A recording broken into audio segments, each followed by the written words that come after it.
2. 그날 밤이 이슥할 무렵 변두리 촌가의 어느 사랑방에 7, 8명의 남자가 머리를 맞대고 있었다. 원민의 소두 황만수와 호방 김인승, 김인승의 조카 김하구, 그리고 아우지 원민 남필만, 통해 원민 정찬이와 그의 친구들이었다. 이제 우리의 길은 분명해지고 있어. 내일이라도 다시 백성을 규합하여 관하로 쳐들어가서 우리의 뜻을 관철하든가. 처음부터 대표를 한양으로 파견하여 광화문의 신문고를 두들겨 임금께 직접 상주하든가 해야 할 것이오. 아시다시피 관하로 쳐들어가서 우리의 뜻을 관철시키는 것은 쉽지 않소. 지금까지 삼남지방의 관하 기습 사건들도 대부분 실패로 돌아갔고 올 들어 북방의 농민 탄원도 모두 실패로 돌아갔소. 신문고를 두들겨 직소한다 하여도 과연 그 일이 순조롭게 이루어질지도 문제이고 만에 하나 소장이 임금의 손에 들어간다 해도 경흥부사는 천하가 다 아는 대원군 사람이요. 아무리 경흥부사가 잘못하였다 하더라도 효자인 임금이 부친의 사람을 내치기란 쉽지 않을 것이요. 그렇다면 다른 좋은 방법이 없겠소. 따로 우리의 활로를 찾는 길밖에 없습니다.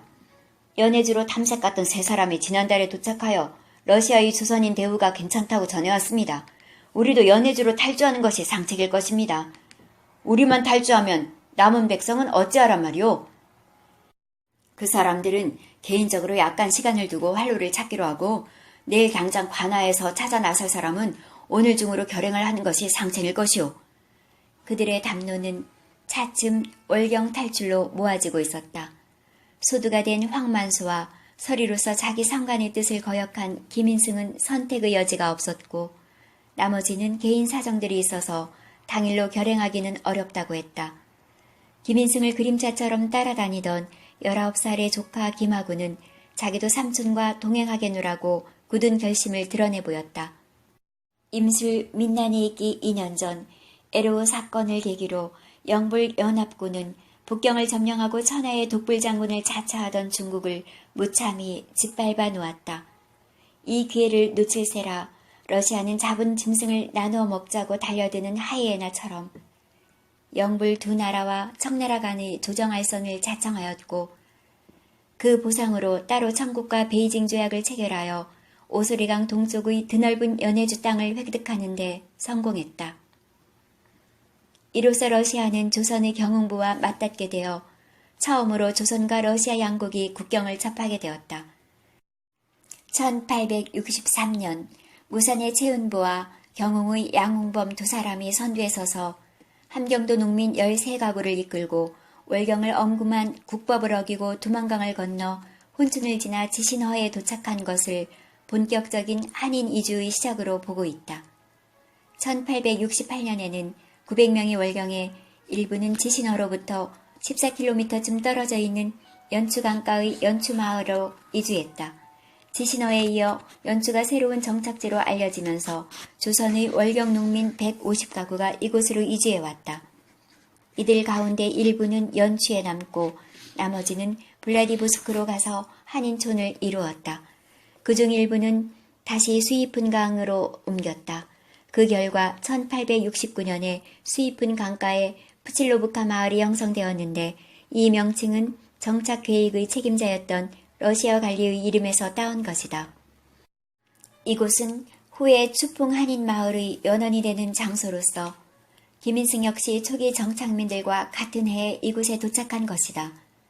이곳은 니코리스크 행정구 안에 있었고 훗날 북부에서 가장 큰 한인 마을이 된다. 김인승이 월경하던 1869년은 홍수와 흉년의 뜬소문까지 가세하여 가을과 겨울에 대규모 이주가 이루어졌다. 뜬소문이란 옹기만의 미국 상선이 표착하였는데 적재된 물화를 보고도 없이 나누어 가진 사건을 조사하러 영문 장교가 온다는 소문이었다. 경흥 운미는 거기에 이번 경흥부 가난 안동 사건까지 더해지자 지레 겁먹고 김인승의 뒤를 이어 11월에 96가구가 두만강을 건넜다.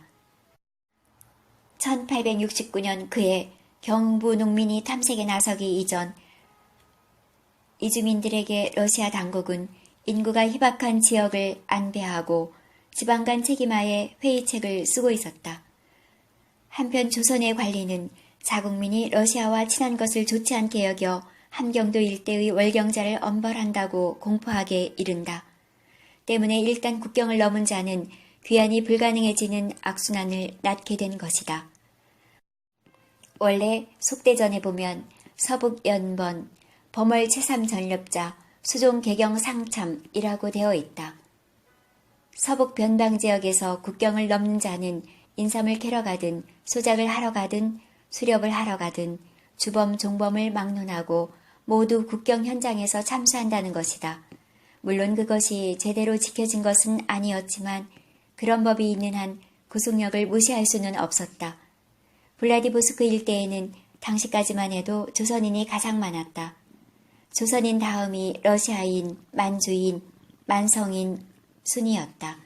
그중 만주인, 만성인, 조선인은 여름에는 날품팔이나 어렵 혹은 타인의 북부 노릇을 하다가 겨울이 되면 고향으로 돌아가는데 고향으로 돌아간 자는 대부분 만주인, 만성인이고 조선인은 돌아가는 자가 적었다.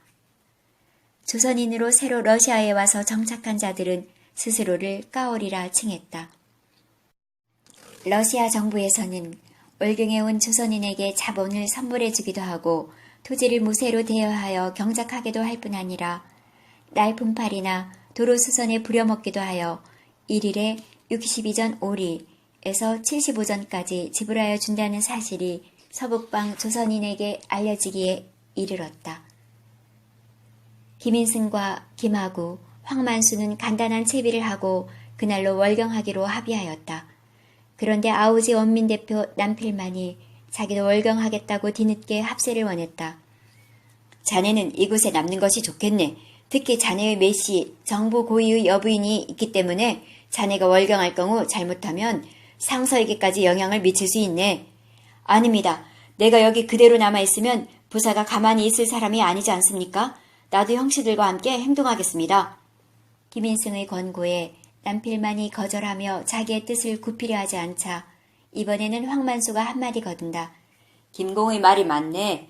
자네가 월경하면 여러 가지 예기치 않은 일이 일어날 수도 있네. 무슨 일이 일어날 수 있단 말입니까? 형씨들과 다를 것이 무엇입니까? 아니네. 우리만 월경하는 것이 좋겠네. 자네들은 조선 안에서 피신했다가 한두 해만 지나서 돌아오면 별 큰 탈은 없을 것이네.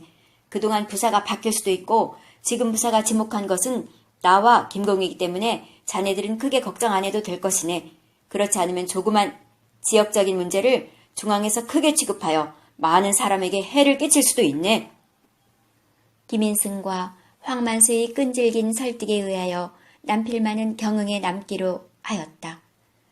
남필만은 원래 상민의 집안인데다가 당장 끼니를 때울 양식도 없는 가난한 생활을 하고 있었기 때문에 어떤 사람이 누뚱이 삼례를 기생으로 알선한 데 대해 아무도 이의를 달지 못했다. 남필만의 동생 삼례는 어려서부터 가난 속에서도 여색이 출중한 아이였다. 그리하여 17에 평양 감영의 관기가 된 삼례는 그때 갓 평안도 관찰사가 되어 부임한 30살의 청년 조성아의 눈에 띄게 되었다.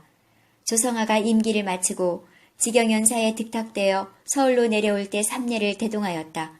조성아는 그 뒤로 공조판서, 예조판서를 역임하고 올해는 언감생신 선관이라고 하는 이조판서의 자리까지 오른 것이다. 그러나 삼례의 집안이 너무나 미천하여 일체 입에 담지를 않았으며 삼례도 고아인 척 생활하며 몰래 약간의 금화를 빼내어 경웅 친정에 보내주곤 하였다. 그렇게 보면 원래 남필만은 원민의 필두가 되어서는 안 되는 인물인데도 그의 출신과 천성적인 의협시 때문에 자청하여 농민 봉기에 앞장선 것이었다. 남필만의 일이 마무리되자 황만수가 말한다. 집에 가서 준비를 해야 하지 않겠나? 자네만 가서 짐을 챙겨오시게. 나는 이대로 떠나겠네. 집에 가면 가솔들이 놓아줄 것 같지 않네. 작은아버지, 그럼 제가 집에 들어가서 작은아버지 짐까지 챙겨오겠습니다. 그럼 부탁한다. 내가 요령껏 행량을 챙겨오너라. 김인승은 세 사람을 돌려보내고 혼자 자기 집 쪽으로 발걸음을 옮겼다.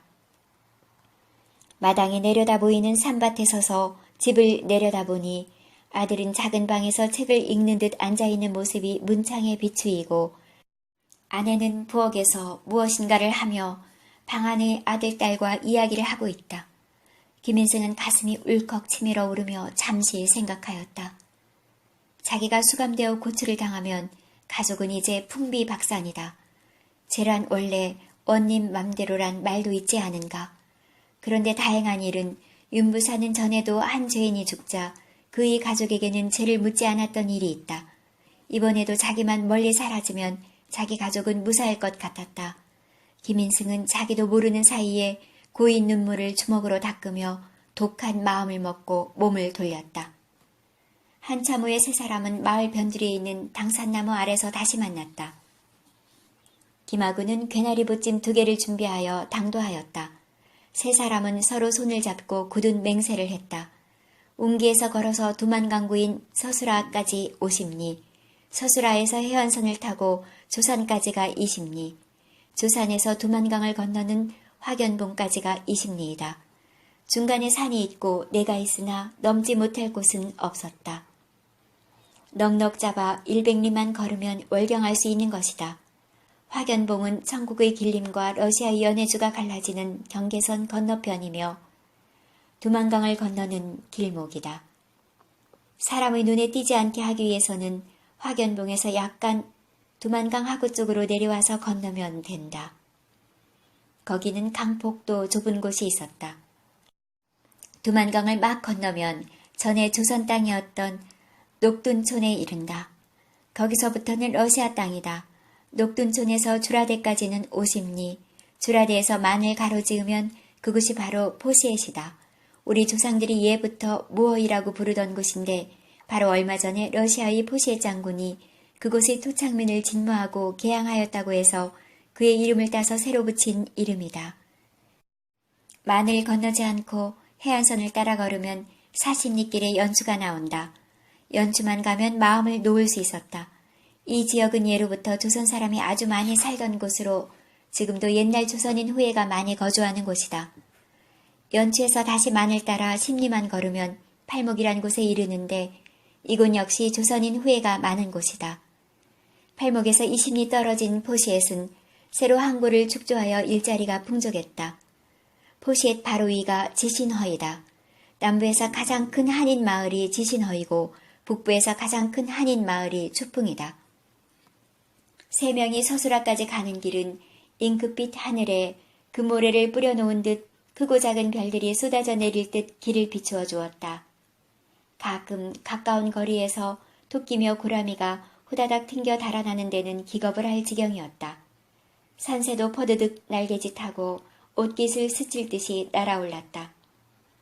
일행이 조산을 지날 때는 한치 앞을 분이가 날 수 없을 정도로 칠흑같이 어두운 밤으로 변하였다. 새벽이 오려는 징조였다. 이윽고 언제 떴는지 가느다란 금음달이 동쪽 하늘에 그려지고 하늘 품은 산 짐승의 숨소리인 양 마지막 긴 박감이 박차를 가하고 있었다. 조산에서 10여리 길을 걸었을 때는 금음달은 벌써 하늘 어딘가로 잦아들고 멀리서 화견봉의 불빛이 깜빡였다. 동력 하늘은 벌써 먼 동에 터오는지 밝은 빛이 희미하게 하늘을 물들이고 있었다. 화견봉까지 다 가면 안 된다. 그곳에는 분명히 어떤 관원 부스러기가 지키고 있을 것이다. 세 사람은 약속이나 한 듯 두만강둑 쪽으로 발걸음을 옮겼다. 우거진 억새풀이 가벼운 마찰을 하며 바람결에 흔들거리고 있었다. 강 가까이는 버들가지가 우겨져서 가지를 잡아 헤집고 밑으로 몸을 밀어넣었다. 강에 발을 들여놓자 두만강의 11월 물살은 살을 애듯이 차가웠다. 잡은 버들가지를 놓으려는 순간 김인승은 이것이 조선 땅을 마지막 밟는 순간일 수도 있다는 생각이 들었다. 잡은 버들가지를 놓지 않고 있다가 시들은 버들잎을 한 줌 훑어 괴나리 보찜 사이에 비집고 넣었다. 보따리를 위로 쳐들고 들어가자 발이 뜨는 듯한 강심에 이르렀다. 한두 번 헤엄을 치자 금방 발은 돌에 닿았다. 러시아 쪽 강 언덕은 상당히 가팔랐다. 황만수가 먼저 언덕을 올라 억센 팔로 김인승과 김하구의 팔을 잡아당겨 언덕 위에 올려놓았다. 세 사람은 모든 긴장감이 다 풀려 풀밭에 벌렁 드러누웠다. 한참 만에 허리를 펴고 녹둔촌을 바라보니 러시아의 불빛이 한두 개 눈에 들어왔다. 마침내 세 사람은 월경 탈출에 성공했다.